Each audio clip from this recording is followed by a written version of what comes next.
Merhaba Kült TV'nin araştıran insanları.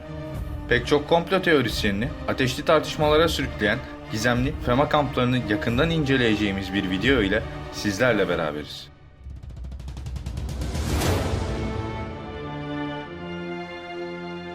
FEMA kısaltmasıyla bildiğimiz Amerikan Federal Acil Durum Yönetim Ajansı, 2008'li yıllara kadar deprem, yangın, sel ve fırtına gibi afetlere karşı insanların neler yapması gerektiği konusunda toplumu bilinçlendirme amacıyla kurulmuş düşük bütçeli alelade bir devlet kurumu iken bir anda bambaşka bir kisveye bürünmüş, olağanüstü yetkilerle donatılmış, bütçesi Amerikan Senatosu'nun örtülü ödeneğine bağlanmış ve silahlı personel bulundurma ve yetiştirme iznine kavuşmuştur. Bununla beraber ardı arkası kesilmeyen komplo teorileri başlamıştır. 2010 senesine gelindiğinde ise FEMA, Birleşmiş Milletler bünyesinde bir ofis kurmuş ve farklı ülkelerde pek çok yan kuruluşa sahip olmuştu. Ülkemizde yayın yapan Oda TV bu durumu dünyadaki diğerlerinden pek de farklı olmayan kendi komplo teorisini de katarak yakın bir tarihte manşetten emperyalistlerin planladıkları küresel kaosa sadece bir adım kaldı. Amerika'da milyonlarca muhalif insanın kapatılacağı toplama kamplarının benzerleri Türkiye'de de yapılıyor şeklinde duyurmuştu. 11 Eylül hem Amerika Birleşik Devletleri hem de dünya için yeni bir dönemin kilometre taşı oldu. Soğuk Savaş sonrası yeni bir öteki, yeni bir ortak düşman arayan dünyanın karşısına İslamcı terör örgütleri konuldu. Amerika, kendi vatandaşlarının ve dünyanın tehdit algılamasında yaşanan boşluğu terör ve kitle imha silahları ile doldurdu. 11 Eylül yeni düzen için hızlandırıcı bir etki oldu. Bir el, Amerika'nın 21. yüzyıl projesini başlattı. Bu dönüşüm ile Amerika Birleşik Devletleri içeride ve dışarıda daha sıkı, baskıcı, hatta faşizan bir tutuma yöneldi. İşte FEMA'daki değişim de bunun bir göstergesi. Olası bir savaş durumu tehditine karşı inanılmaz ve korkutucu yetkilerle donatılan FEMA bir süredir yeniden yapılanıyor. Homeland Security adlı yasa ile ülkedeki olağanüstü hal durumunu değiştiren yeni bir sistem kuruluyor ve FEMA da bu sistemin tam ortasında. 11 Eylül sonrası sürekli bir terörist saldırının korkusuyla yaşatılan Amerikalılar için FEMA, terörizmle savaşın içine çekiliyor. FEMA, kazandığı yeni etkilerle birlikte milli güvenlik tehlikeye girdiğinde seçimsiz olarak hükümeti ve tüm yönetimi devralacak kurumdur. Amerika Birleşik Devletleri'nde bir eyalette olağanüstü bir durum oluştuğunda başkanın onayı olmadan bir vali olağanüstü hal ilan edemiyor. FEMA ancak başkanın ilanı ile devreye giriyor. Bu noktadan sonra FEMA'nın başkanı dahi aşarak karar alma yetkisi var. Yenilenen sıkı yönetim yasası ile bu tür durumlarda askerin daha etkin olduğu bir sistemin önü açılıyor. Sivil ile asker birbirine yaklaştırılıyor. Amerika'da duyarlı insanların sorduğu soru ise şu: peki böyle büyük bir yetkiyle donatılmış kurum olağanüstü hali nasıl yönetecek? Çünkü böyle büyük bir yetkiyi kullanması hangi kurum olursa olsun çok zordur. Ama durun, yetkiler ve olanaklar bunlarla da bitmiyor. FEMA devreye girdiği anda kanunları askıya alabilme, insanları göç ettirebilme, gerekçesiz olarak gözaltına alma ve tutuklayabilme gibi inanılmaz yetkilere de sahip. Bunlara rağmen FEMA en çok kampları ile biliniyor.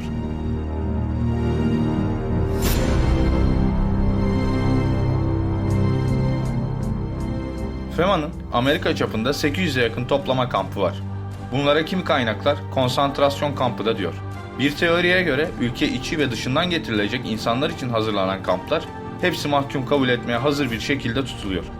Amerika Birleşik Devletleri'nde dolup taşan hapishanelere rağmen bu gizli ve çok özel cezaevi benzeri yerler boş tutuluyor. Ve FEMA dünyanın hemen her ülkesinde, ki buna ülkemiz de dahil, aynı özelliklerde yeni kamplar kuruyor.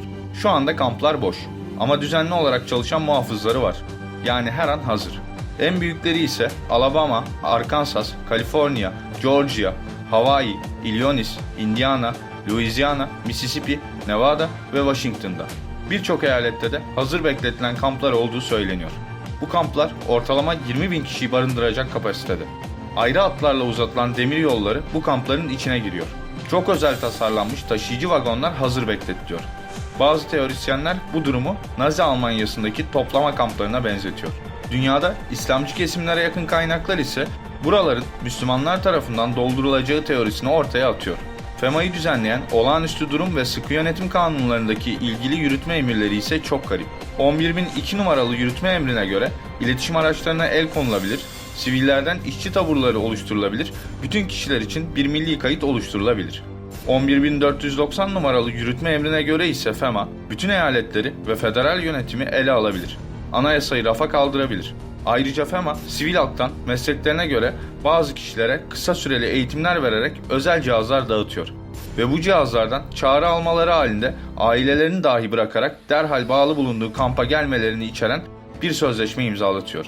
Amerika Birleşik Devletleri'ndeki büyük medya kuruluşları bu konuya hiç mi hiç girmiyor. Kamplara ilişkin yazılanlar hemen yalanlanıyor. İlgili internet sayfaları derhal kapatılıyor. FEMA'nın gizli kampları kadar başka gizli merkezleri de olduğu gelen bilgiler arasında. Buradaki çok gizli birimlerde görevli çalışanların gömlek ve yakalarının üzerinde kızılaç ve çarmıh işaretlerinin yer aldığı iddia ediliyor.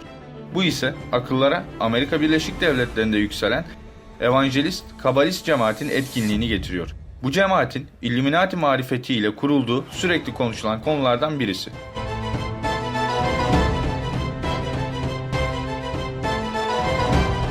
Rusya'da yakın bir tarihte tamamen bağımsız aynı tarzda kamplar kurmaya başladı. Sayıları her geçen gün artan kamplar Rusya dışındaki eski Sovyet ülkelerinde de Rus iş adamları vasıtasıyla satın alınan gözlerden uzak ormanlık alanlarda inşa ediliyor. Kamplarla ilgili her gün daha fazla dayanaksız teori ortaya atılmaktayken Deep Web'de bir hacker tarafından yayınlanan FEMA'nın eylem planı ile yapbozun tüm parçaları bir anda yerine oturdu. Hepinizin bildiği üzere Obama'nın başkanlığının son dönemlerinde Rus hackerlar bazı Amerikan devlet kurumlarının sistemlerine sızmış ve bu durum iki ülke arasında büyükelçi çekmeye varana kadar artan bir krizi başlatmıştı. İşte FEMA da bu hackerlardan nasibini alan Amerikan kurumları arasındaydı. Dünya nüfusunun endişe verici artışı ve kaynakların hızla tükenmesiyle ilgili raporlar resmi gayri resmi her kurum tarafından yayınlanmaktadır.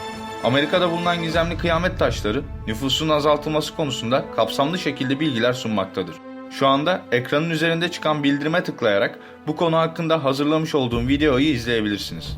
Yine hepinizin hatırlayacağı üzere Illuminati oyun kartları da nüfusun azaltılmasına yönelik küresel çapta bir elektrik kesintisi veya yapay zombi virüsüne işaret etmekteydi.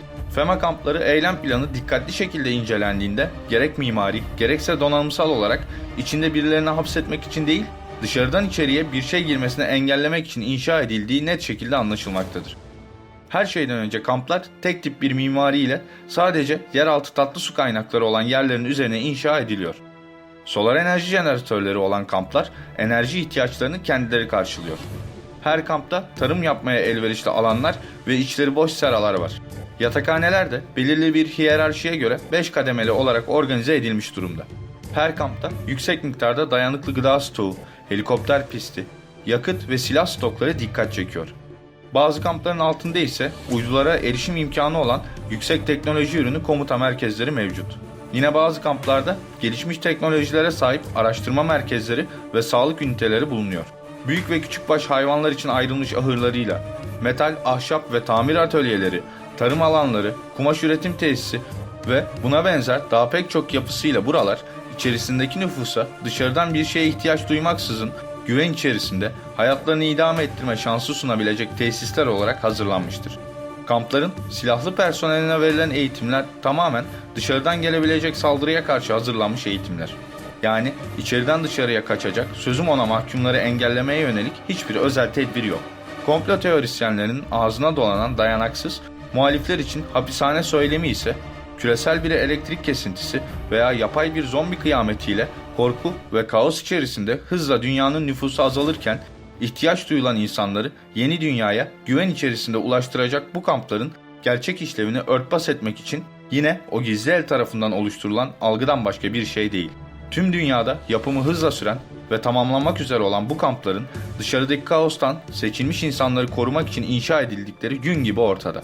Kampların inşalarının çok kısa bir süre içerisinde tamamlanacağı gerçeği ise kaosun çok da uzak olmadığının açık bir delili.